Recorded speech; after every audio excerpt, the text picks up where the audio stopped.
So, salamat po sa pagkakataon po ngayon. At let me share my screen tonight. Yan. Amen. So, magnified mercy po. Yan po ang mensahe po.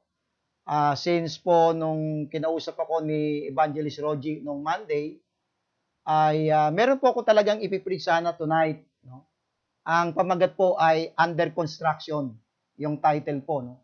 Pero hanggang ngayon, under construction pa rin yung mensahe.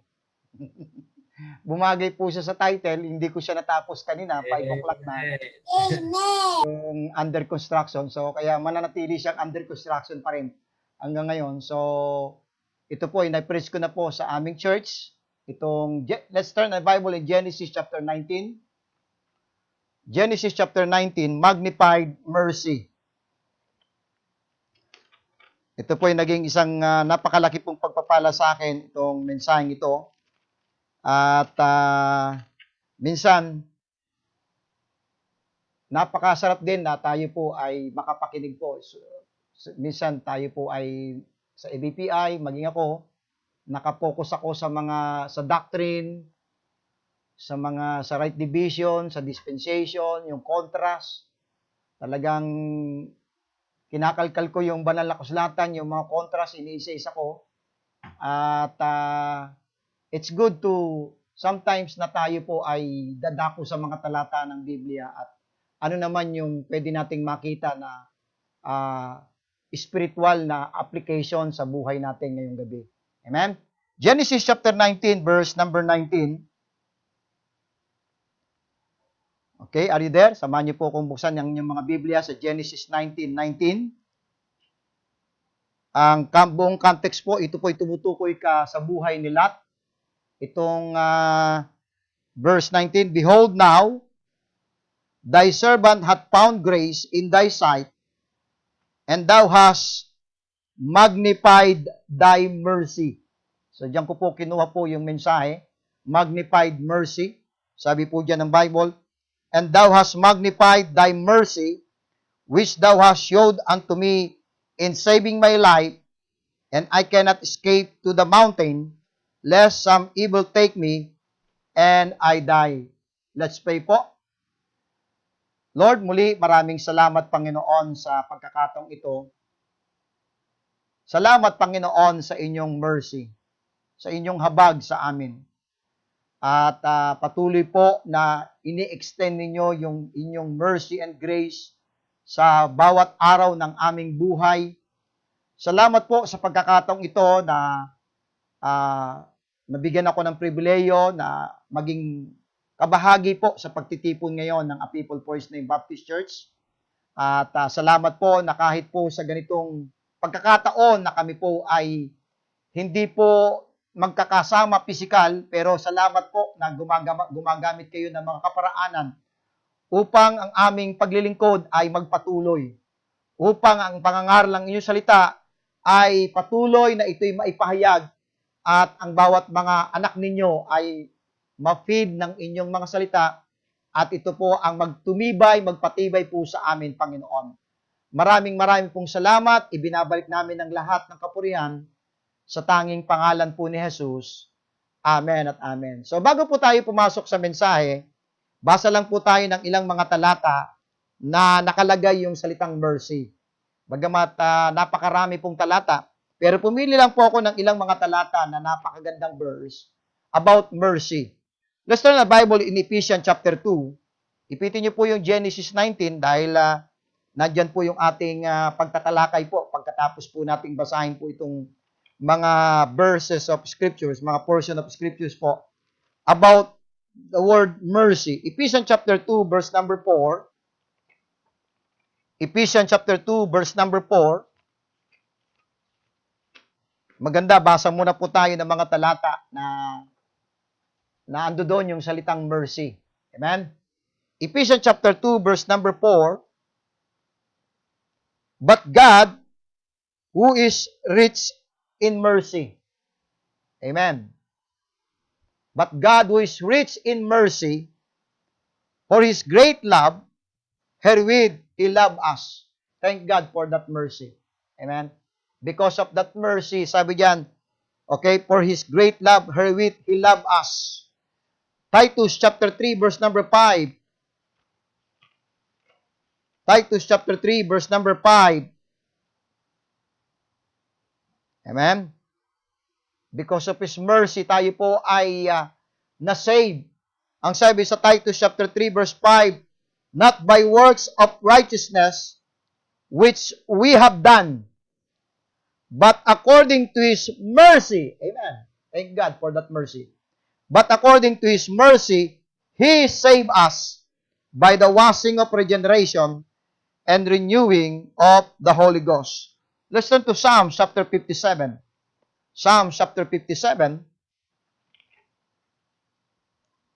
Psalm chapter 57 and verse number 10. Psalms 57 verse number 10. For thy mercy is great unto the heavens. Ang sabi sa Ephesians chapter 2, God is rich in mercy. Ang sabi sa Psalms 57 verse 10, for thy mercy is great unto the heavens, and thy truth unto the clouds. Psalms 85. Last verse, babalik na po tayo sa Genesis. Pagkatapos po ito, Psalms 85. Nagbasa lang po tayo ng mga talata na nakalagay yung mercy, bagamat napakarami po nito. At para lang po medyo maano po tayo, no? Yung ating kaisipan ngayon ay mapokus dito sa habag ng Diyos. Amen? Psalms 85 verse number 10. Mercy and truth are met together. Righteousness and peace have kissed each other. Amen and amen. Okay, let's go back again to Genesis chapter 19, verse number 19. Balik po tayo sa ating text. At katulad po ng ating sinabi kanina, ito po ang ating tatalakayin po ay yung buhay ni Lot. No? At sabi sa Genesis, babasahin ko po ulit. Genesis 19, verse number 19. Behold now, thy servant hath found grace in thy sight, and thou hast magnified thy mercy. So tonight, itataas natin, imamagnify natin, bibigyan natin ng matinding focus yung habag ng Diyos. Ano ba ang habag ng Diyos? At paano ito na-extend sa tao? Paano ito na-experience ng tao itong habag na to? Sabi, for thou hast magnified thy mercy. Parang naalala ko po yung Psalms 138 verse 2. Thou hast magnified thy words. Ito ang ganda. Para halos parang sa ito eh. For thou hast, okay, and thou hast magnified thy mercy. So, meron pong isang ano yung pagkakaiba ng mercy at saka ng grace? Mercy is the act of withholding deserved punishment, while grace is the act of endowing unmerited favor. Dagdagan pa po natin, in His mercy, God does not give us punishment we deserve. Sa mercy ng Diyos, karapat-dapat ang tao ay dapat parusahan ng Diyos. Pero hindi ito ipinataw ng Diyos. In His mercy, God does not give us punishment we deserve, namely hell. While in His grace, God give us sa mercy yung bagay na dapat ibigay sa iyo, ipataw sa iyo. Thank God for that mercy. Hindi niya ibinigay sa iyo, hindi niya ipinataw sa iyo. Yung grace naman, God gives us the gift we do not deserve. Amen? Namely, heaven. We don't deserve ng mercy ng Diyos at maging yung kanyang grace, mga minamahal. Amen? Now, ito pong nakaka-amaze po dito sa salitang mercy. Okay? The law of first mentioned principle. Kapag tinay po ninyo sa inyong search words po, sa inyong cellphone o sa laptop, ang salitang mercy, kauna-unahang lumitaw po, first mention po ng salitang mercy ay Genesis 19 verse 19. Okay? Yan po yung kauna-unahang lumitaw ang salitang mercy. At ito po ay uma-apply kay Lot. So, ibig sabihin, dito makikita na natin yung definition ng mercy. Dahil hindi deserve ni Lot, okay? At mamaya makikita natin, no? So, the first time we find the words mercy sa verse 19 and merciful sa verse 16 po. Genesis chapter 19 verse 16. Tingnan po ninyo. Yung dalawang salita pong ito, first time na nag-appear po dito po. Okay? Genesis chapter 19 verse 16, and while he lingered, and men laid hold upon his hand, and upon the hand of his wife, and upon the hand of his two daughters, the Lord being merciful. Okay? Unto him, and they brought him forth, and set him without the city. So makikita natin yung salitang mercy, first time na nag-appear, sa verse 19, at yung salitang merciful, ay first time din pong nag-appear. So, what a coincidence, no? Isang nakaka-amaze, no? Yung dalawang salita na to ay lumitaw kauna-unahan at ito po ay sa buhay ni Lot. Okay? What is such an amazing things to me is that the first time we find the mercy of God being extended, the one who's being merciful doesn't deserve it. Doesn't deserve it. Okay? The first time na nag-appear yung mercy, makikita natin yung tao na pinagbigyan, pinag-applyan ng kahabag ng Diyos ay hindi po karapat-dapat. At yan po makikita natin talaga all throughout, yun po yung mercy ng Diyos. We don't deserve it. Amen? Kung talagang ipapataw ng Diyos yung kanyang justice, ay talagang tayo po ay pa-impyerno. Thank God for His mercy. Amen? God, let's go to my outline this evening po. Tayo po ay dumako sa aking outline po ngayong gabi.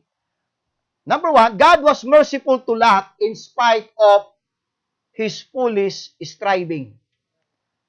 Gaano ba ka-merciful ang Diyos? Let's turn to Genesis chapter 13.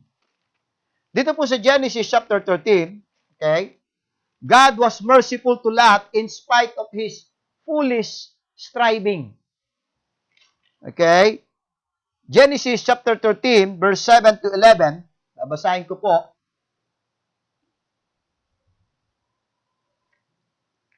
And there was a strife between the herdmen of Abram's cattle and the herdmen of Lot's cattle. And the Canaanite and the Perizzite dwelt then in the land. And Abram said unto Lot, let there be no strife, I pray thee. Okay? Between me and thee, and between my herdmen and thy herdmen, for we be brethren. So makikita natin dito yung nagkakaroon ng division, nagkakaroon ng strife, nagkakaroon ng merong friction na nagaganap. Okay? Sa kampo ni Lot at sa kampo ni Abraham. At dahil po si Abraham ay man of God, at makikita natin ang buhay po ni Abraham ay punong-puno ng pananampalataya at pagsunod sa Diyos. Ang sabi niya sa verse 9, is not the whole land before thee? Separate thyself, I pray thee, from me. If thou wilt take the left hand, then I will go to the right. Or if thou depart to the right hand, then I will go to the left. So binigyan siya ng choices ni Abraham. Kung pipiliin mo yung side ng kaliwa, kanan ang kukunin ko. Kung yung sa kanan ang side ang pipiliin mo, yung sa left side. Pero hindi yun ang pinili ni Lot eh. Verse 10, and Lot lifted up his eyes and beheld all the plain of Jordan, that it was well watered everywhere, before the Lord destroyed Sodom and Gomorrah, even as the garden of the Lord, like the land of Egypt, as thou comest unto Zoar. He fought with Abraham and abandoned his spiritual leadership. Okay? He did not have enough spirituality and enough discernment to live outside of Abraham's spiritual leadership. Okay? Nagpakalayo-layo po siya eh. No? At mas pinili ni Abraham ang mawalay. Okay? Maging malayo sa isang spiritual leader. Napakahalaga po, mga brethren. From time to time na tayo po ay meron po tayong meron po tayong connection sa man of God.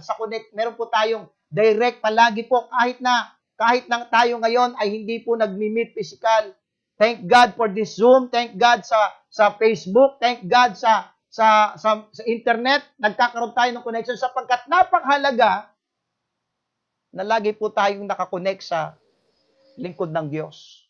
Yeah, may. Once na ikaw ay lumayo, Amen. delikado ang magiging buhay mo. Delikado ang magiging buhay mo. Okay? But in spite of that, ang Diyos ay napaka-merciful kay Lot. Letter B, God was merciful to Lot in spite of his failing safeguards.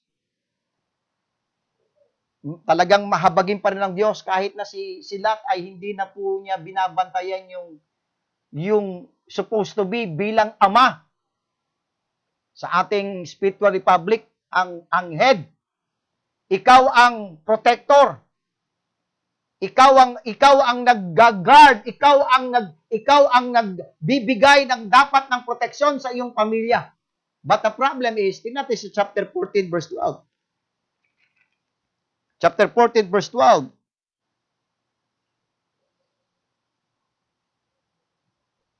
Makikita natin dito na sa chapter 14, yung context ay kinubkob po yung lugar na kinakaroonan po ni Lot at kinuha po si Lot. No? Yan po yung nakakalungkot. And they took Lot, Abraham's brother's son, who dwelt in Sodom and his goods and departed. Sometimes hindi po tayo nagiging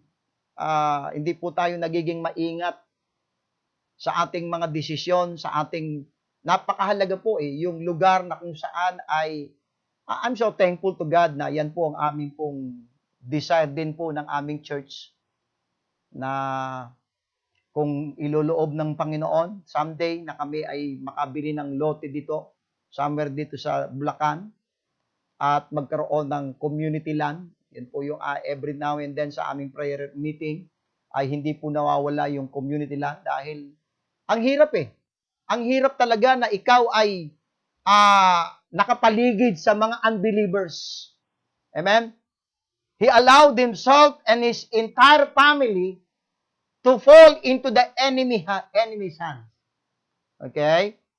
Hinayaan po nila nakalimutan niya dapat siya po ang nagbabantay, siya po ang nagpo-protect.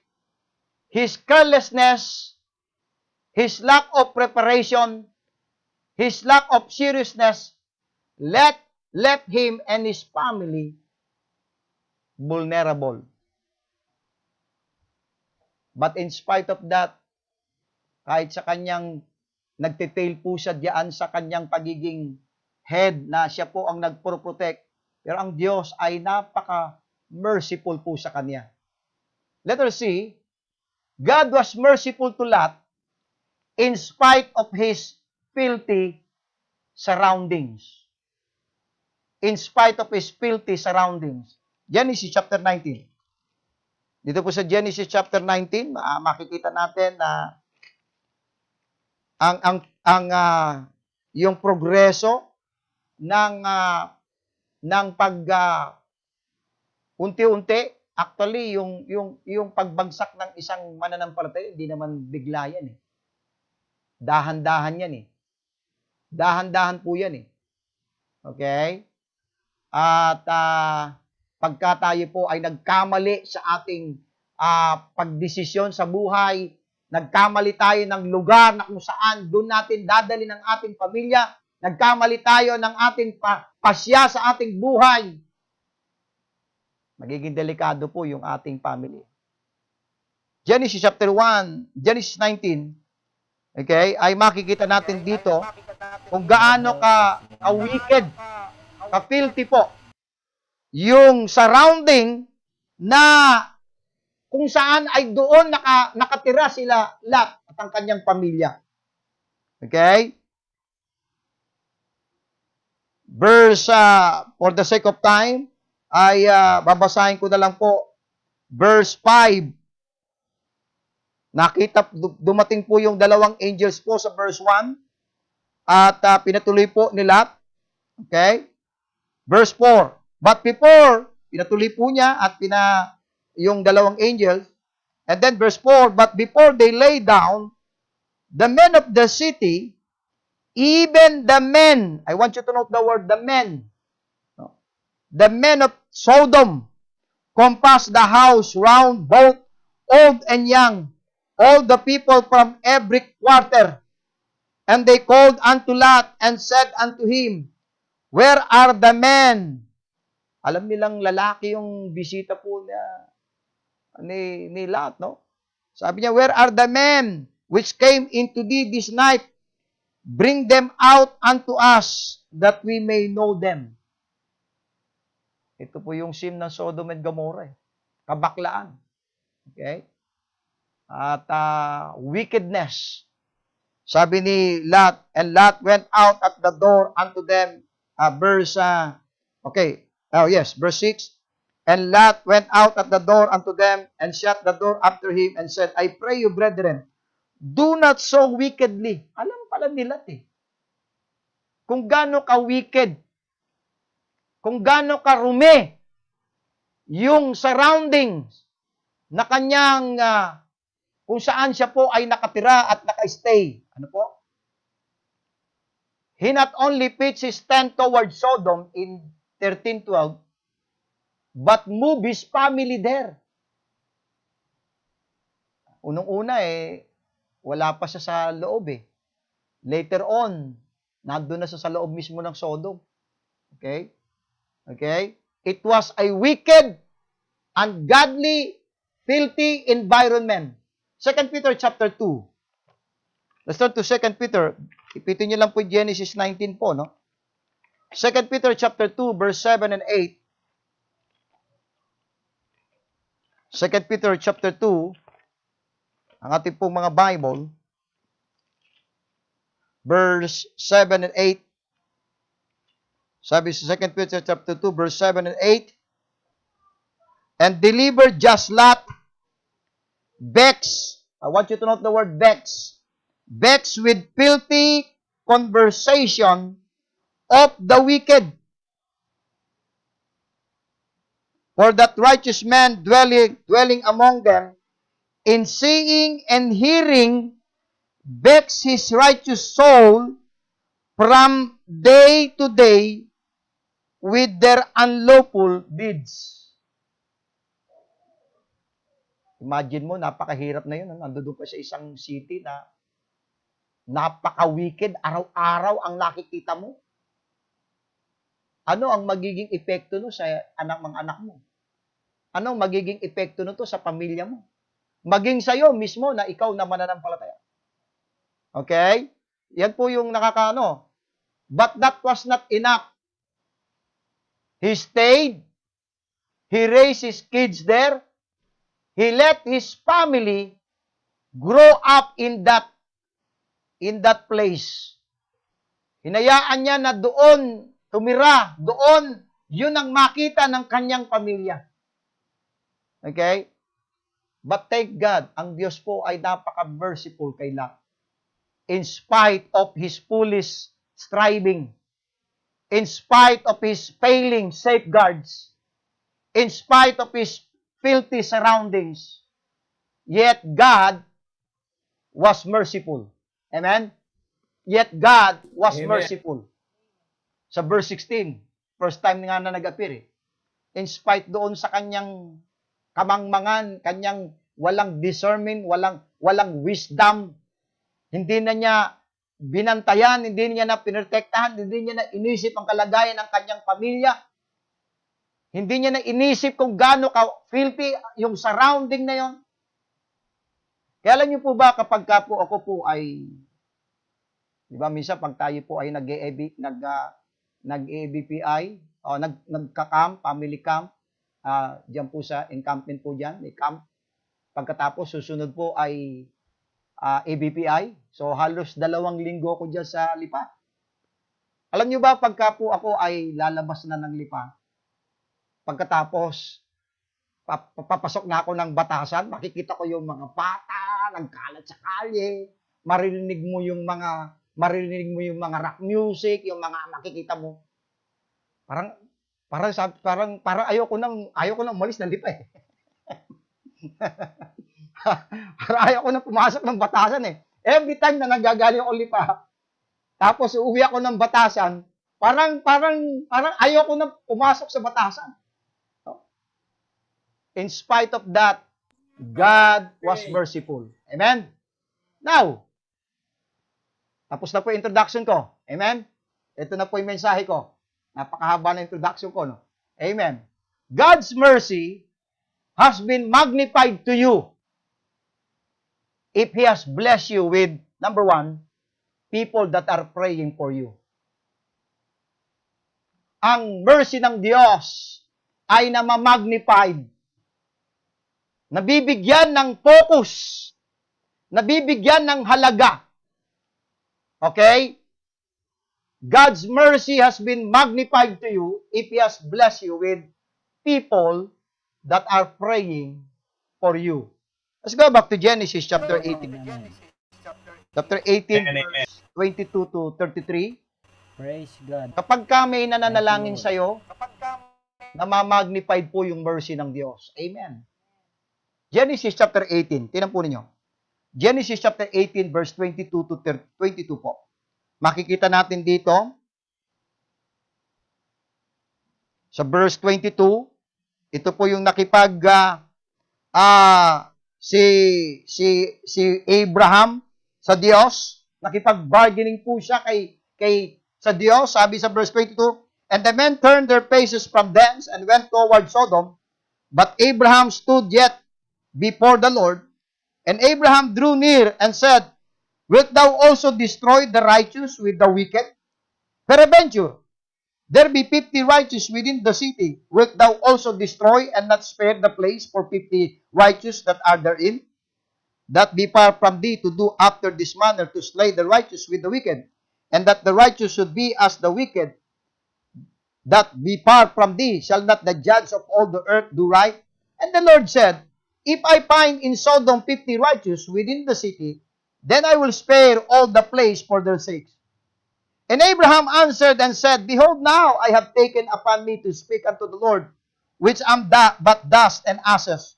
Peradventure, there shall lack 5 of the 50 righteous. Wilt thou destroy all the city for lack of 5? And he said, if I find there 40 and 5, I will not destroy it. So makikita natin dito po si Abraham po. Okay? Verse 32. Okay? And he said, oh, let not the Lord be angry. I will speak yet but this once. Peradventure, 10 shall be found there. And he said, I will not destroy it for 10's sake. And the Lord went his way, and as soon as he had left communing with Abraham, and Abraham returned unto his place. So makikita natin na po, Lot did not know it, but Abraham was on his face before God, interceding for him and his family. Lot had no way of knowing. Lot had no clue, but God's mercy toward Lot was magnified because people were praying for him. Amen, amen. We have no indication that Lot was praying. He didn't pray for himself. He didn't pray for his wife. He didn't pray for his children. He was bothered by the sin around him, but not enough to spend any time praying. But God had others praying for him. Praise the Lord. Merong isang preacher po sa Amerika, nung siya po ay bata pa, meron po siyang godly mother. At lagi po siyang ipinapanalangin ng kanyang ina, ng kanyang mother po. At every time na siya umuwi, ay kinakausap siya ng kanyang ina at patuloy na ibinabahagi ang salita ng Diyos, binabasa, nagkakaroon ng Bible reading, and then nag-aaral siya sa kolehiyo. Faithful na nagpe-pray yung kanyang ina. And one time, habang siya po ay in-invite ng kanyang mga barkada at pumunta sa isang inuman, sa isang bar. At nung aktong iinumin na niya yung alak, sabi nung nagtestimony ng preacher na yun, parang merong isang something na parang merong siyang naramdaman na parang may pumipigil sa kanya. Na hindi niya inumin yung alak na yon. At pag-uwi niya po, doon sa kanyang, bali siya doon sa mga barkada niya, doon sa bar na yon, at umuwi siya. At pag-uwi niya doon, ay kinuwento niya sa kanyang ina yung pangyayari. At sabi ng kanyang ina, yung oras na nandoon ka, kasi tinanong niya kung anong oras na nandoon yun din yung oras na nanalangin ako para sa'yo. I like the song, Someone is Praying for You. Amen? Napakahalaga ng panalangin. And every time na may nagpe-pray sa'yo, God's mercy has been magnified. Namamagnify po yung habag ng Diyos. If people are praying for you and your family, God's mercies are magnified in your life. Husband, if you have a wife that is praying for you, God's mercy is being magnified in your life. Wife, if you have a husband that is begging God to be merciful to you, that is God's magnified mercy. Kids, children, if you have parents that love you enough to pray for you, then thank God for His magnified mercies. Amen? God's mercy has been magnified to you if He has blessed you with people that are praying for you.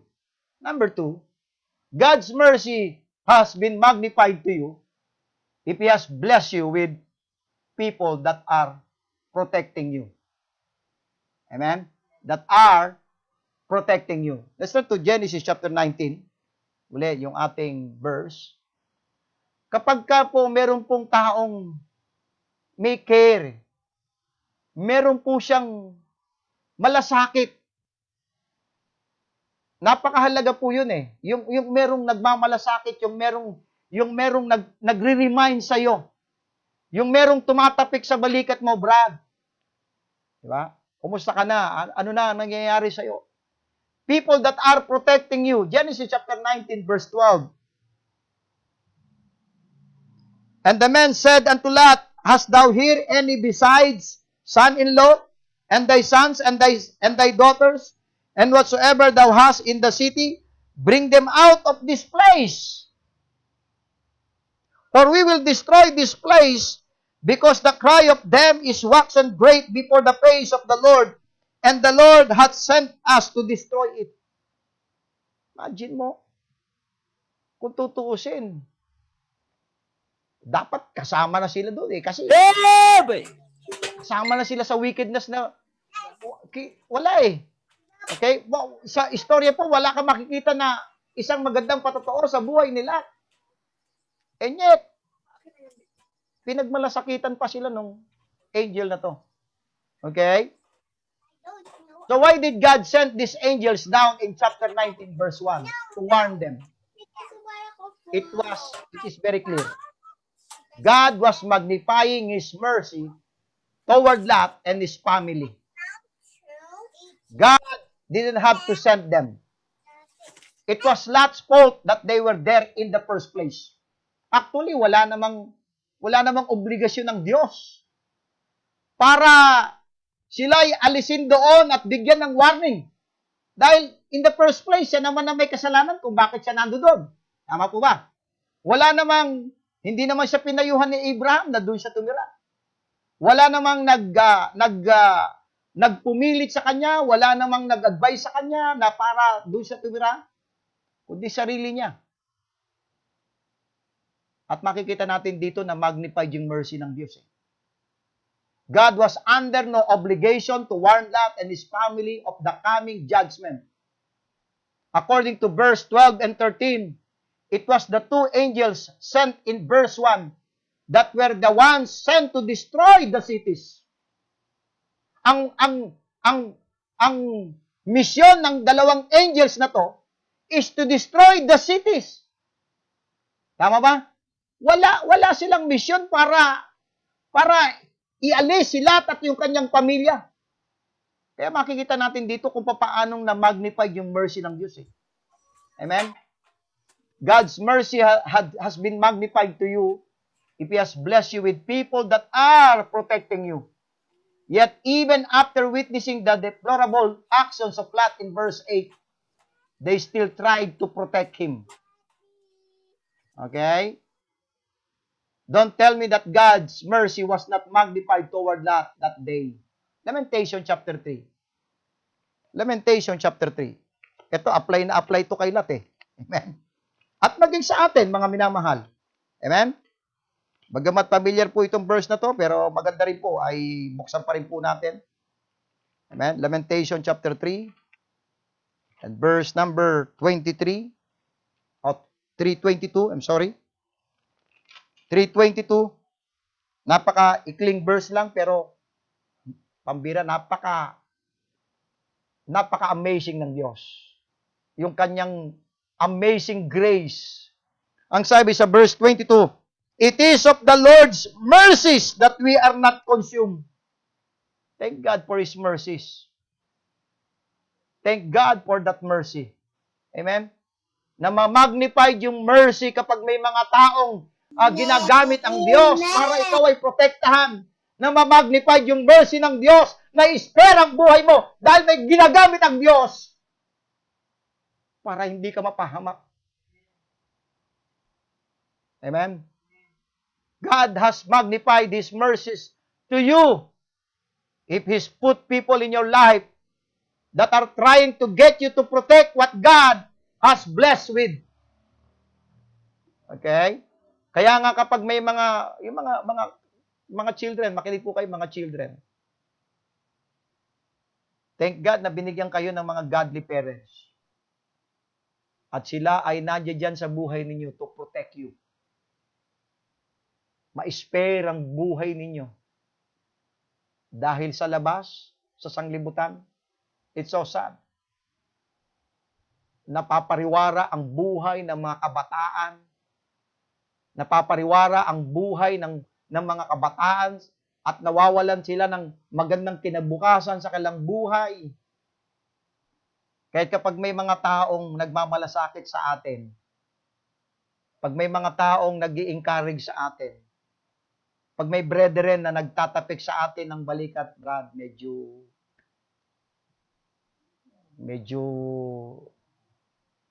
lumalayo ka na ata. Nagre-remind sa atin. Alam niyo po ba? Yung mercy ng Diyos ay namamagnify. God's mercy, Amen. has been magnified to you if He has blessed you with people that are protecting you. God's mercy has been magnified to you. Number 3, if He has blessed you with people that are pulling you. Pulling you. Verse 15, Genesis 19. Balik tayo sa Genesis 19. And verse 15, and when the morning arose, then the angels hastened Lot, saying, arise, take thy wife and thy 2 daughters, which are here, lest thou be consumed in the iniquity of the city. And while he lingered, iniisip ko, gusto kong arukin kung ano yung mga nasa isip ni Lot. Bagamat alam na niya na i-destroy yung Sodom and Gomorrah, alam niya na yan anytime, any moment na yung oras na yon ay hindi nagbibiro yung dalawang angels na yon, at talagang seryoso sila na gagawin nila yon at alam ni Lot na yon. Pero iniisip ko, ang sabi sa verse 16 and while he lingered, siguro iniisip ko, ganito iniisip niya siguro yung kanyang property. Yung mga materials na kanyang na-gain diyan sa lugar na yan. Yung mga materials na mga possession na na-acquire niya habang nandiyan siya noong panahon na yan. Okay? Iniisip niya, nangihinayang siya. Mas parang naging iniisip ni Lot na naging mas mahalaga sa kanya yung material kaysa sa spiritual. Ang sabi sa verse 16, and while he lingered, the man laid hold upon his hand, and upon the hand of his wife, and upon the hand of his 2 daughters. The Lord, I want you to note this, tingnan nyo, the Lord being merciful unto him. Ito yung first time na nag-appear yung merciful Ito yung first time na nag-appear yung merciful kung saan yung tao po na hindi karapat-dapat, and yet, pinul out sila hinatak sila para hindi mapahamak. These 2 angels are literally dragging Lot and his family out of the city of Sodom. Mark this down. If God has put people in your life to help pull and push you to safety, that is God's mercy. That is God's mercy. People today want to be left alone. They want to do what they want to do. But sometimes, we can see the impending danger, the coming judgment, if we don't change course. God sent 2 angels to physically drag Lot and his family out of harm's way. But God's mercy was being magnified in their lives. Makikita natin dito na na-magnify yung mercy ng Diyos. Dito sa isang tao na hindi karapat-dapat. Dito sa isang tao na binigyan na ng warning.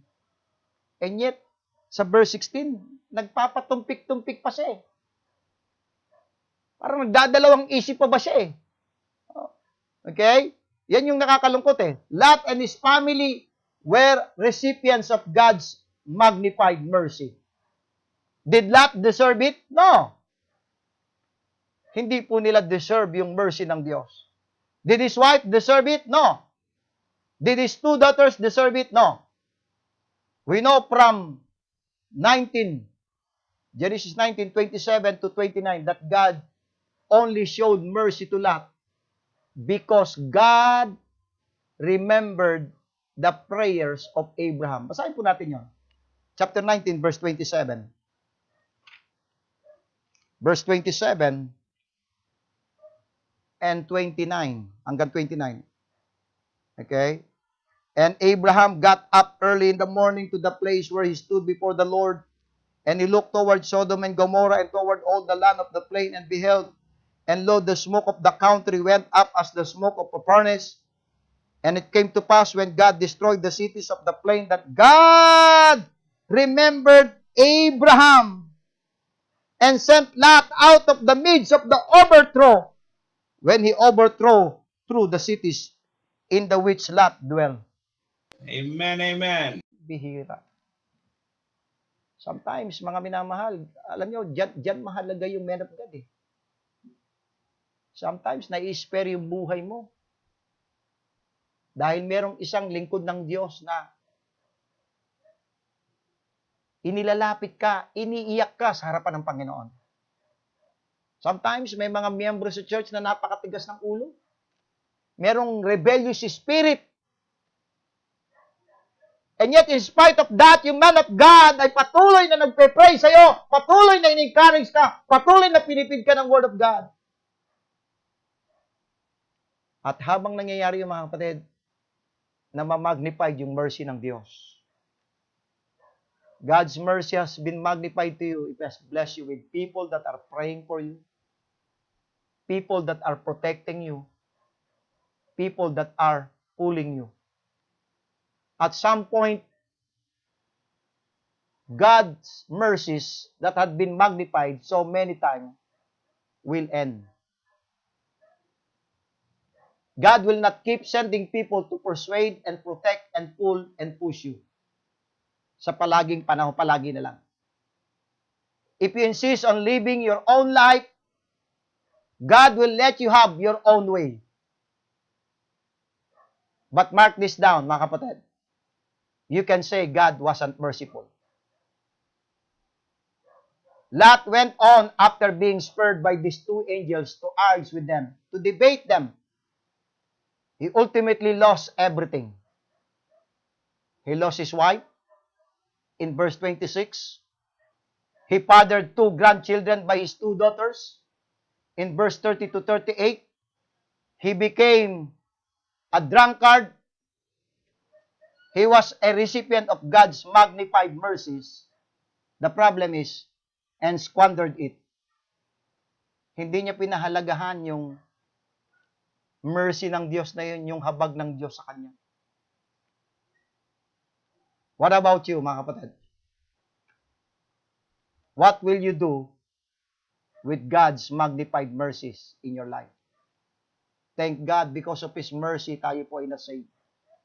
Thank God na because of His mercy, na-spare yung life natin sa mga bagay sa mundong ito. Thank God for His Word. Thank God for the church. Thank God for the man of God. Thank God for the truth. Na-spare yung life natin. Amen. Ang challenge ngayong gabi is, what will you do with God's magnified mercies? What will you do with God's magnified mercies? Let's bow our head, close our eyes. Salamat, Panginoon, sa gabing ito. Salamat, Panginoon, na muli, Panginoon, ay nasaksihan namin kung gaano kayo ka merciful sa isang tao. Hindi lamang sa isang tao na sila, kundi maging sa amin. Habang tayo po ay nakapikit, kahit tayo po ay nasa Zoom, i-meditate natin yung mensahe ng Panginoon sa gabing ito. Let's talk to God tonight. At pasalamatan natin ngayong gabi yung mercy ng Diyos. Salamat may nagpe-pray sa atin. Salamat may nagpo-protect sa atin. Salamat merong nagpo-push, merong nag-encourage sa atin. At na-spare yung ating buhay sa mundong ito. That's magnified mercy. Habang kami, Panginoon, ay nagpapatuloy sa panalangin ng ilang Diyos, patuloy kayong kumilos sa aming buhay. Salamat po sa inyong habag, sa inyong biyaya. At dahil dito, Panginoon, kami po ay naligtas, Panginoon. Sa ginawa ninyo sa krus ng Kalbaryo na kayo namatay, inilibing at nabuhay na muli. Salamat po. Hindi kami karapat-dapat. That's why, Panginoon, itong mercy na to, Panginoon, ay sa tuwi-tuwi na every time na amin pong itong maalala, ang laging magiging motivation ito sa aming buhay ay pasalamatan ka at patuloy na mamuhay na may kabanalan sa mundong ito, Panginoon. Pinupuri po namin kayo pinapasalamatan sa tanging pangalan ni Jesus. Amen at amen. Thank you so much po. God bless you all. Pastor Ben.